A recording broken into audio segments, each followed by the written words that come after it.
Dear students, we were discussing with Chapter 1, Life's Mysteries of Little Chambers.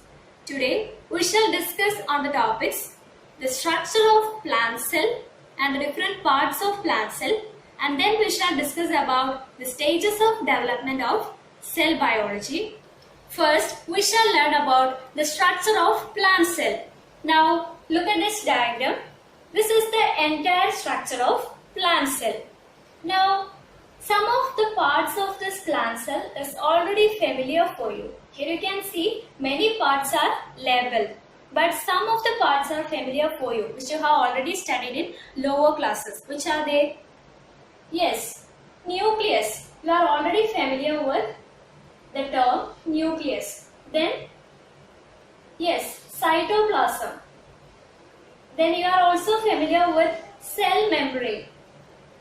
And then also you know about cell wall. So you know all the details about these four parts. Let us see it once more. Nucleus. This is the nucleus. Then cytoplasm. The fluid filled inside the cell membrane is termed as cytoplasm. Then cell membrane. It is the outer covering of cell. Then cell wall. It is the hardest outer covering of cell, which is only present in plant cell. Now we shall get familiarized with the other parts associated with the plant cell. So, Golgi complex. This is Golgi complex. Then endoplasmic reticulum. Here you can see endoplasmic reticulum is around the nucleus. Then ribosome.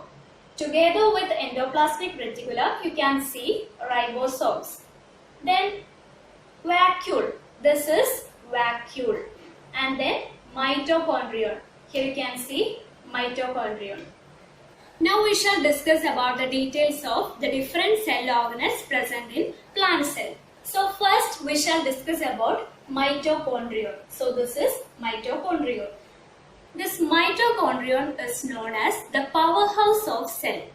What may be the reason? It is because mitochondrion helps in production and storage of energy. This is the reason why mitochondrion is known as the powerhouse of cell.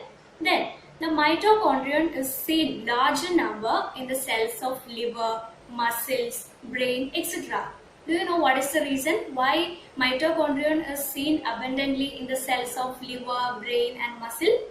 It is because in these cells more energy is required or more energy is utilized for the working of our muscles, for working of our brain, for the working of liver. More energy is required. This is the reason why more number of mitochondrion is present in these cells. Then the next part is Golgi complex. So this is Golgi complex. Then what is the function of this Golgi complex? Golgi complex collects the secretions from cell. The secretions include hormones, mucus, enzymes, etc. So this Golgi complex are small vesicles that collects the secretions from cell. It include hormones, enzymes, mucus, etc. And this Golgi complex is seen large number in glandular cells. Do you know what is the reason why it is seen abundantly in glandular cells? We know that normally glands secretes hormones. This is the reason why more number of Golgi complex is seen in glandular cells. Then the next part is endoplasmic reticulum. So this is endoplasmic reticulum. Then endoplasmic reticulum is known as the passage of cell. It is because conduction of materials inside the cell takes place through this organelle, that is endoplasmic reticulum. Endoplasmic reticulum is also known as cytoskeleton. What may be the reason? It is because it provides shape and firmness to the cell. So we can call this endoplasmic reticulum as the passage of cell, and also it is known as the cytoskeleton of cell. Then the next part, that is ribosome. This ribosome, it is the center of protein synthesis. Ribosome is the center of protein synthesis. And this ribosome can be seen attached to this endoplasmic reticulum, and sometimes it can be seen as free in the cytoplasm.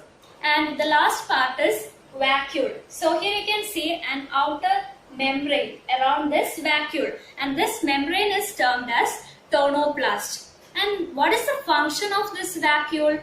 This vacuole helps in the storage of water, salts and also excretory materials. Now we shall discuss about the stages of development of cell biology. We already know that cell biology is the study of cells. So the journey of this cell biology starts from the cell observed by Robert Hooke using a simple microscope. And later we invented compound microscope. This compound microscope magnifies the size of image 2000 times larger. And later on we invented electron microscope. It magnifies the image million times larger. So in electron microscope, instead of light we are using electrons. So our journey is from simple microscope to compound microscope and to electron microscope. So along with the development of technology, our science also develops, and along with the development of science, the technology is also developing. This is the reason why we move from the initial stage of cell biology, that is, we just observe the cell through a simple microscope. But now we are observing the cell organelles, the minute cell organelles inside the cell using an electron microscope. So we can say that both science and technology is complementary to each other.